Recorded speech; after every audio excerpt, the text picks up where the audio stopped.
Uy! Bare months na ulit! That means, malapit na naman dumating ang 13th month pay ng mga karaniwang empleyado. Iniisip mo na ba kung anong mga bibilhin mo sa makukuha mo dito? Op! Hinay-hinay lang. Baka naman maubos agad yan sa isang araw lang. Mas mabuti nang planuhin ito ng maigi para hindi mawala basta-basta. Narito ang mga tips on how you can plan early para maiwasan ang biglaang 13th month gastos. Tip number 1. Make a list of your possible expenses.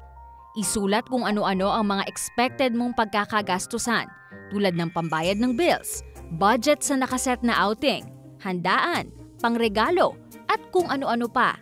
Mas malinaw kung nakikita mo na lahat ng ito sa harap mo.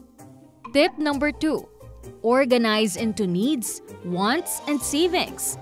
Ayon sa ilang financial planners, mas maigi kung ang 13th month pay ay hahatiin ng ganito.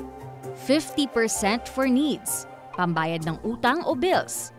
30% for savings, ipon o emergency fund. 20% for wants, pambili ng regalo o panghanda ngayong holiday season. Sa ganitong paraan, siguradong may balance ka sa lahat. Tip number 3. Humanap ng paraan upang makatipid. Kung hindi maiwasan ang mga wants at parang susobra ito sa budget, maghanap ng paraan para makatipid. Pwede kang maghanap ng cheaper alternatives, magbawas ng quantity ng bibilhin o gumamit ng mas creative pero budget-friendly na paraan gaya ng DIY gifts.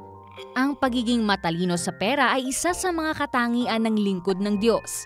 Kaya't maging sa ating 13th month pay, iayon natin ang lahat ng ating ginagawa sa kanyang katwiran. You can do it!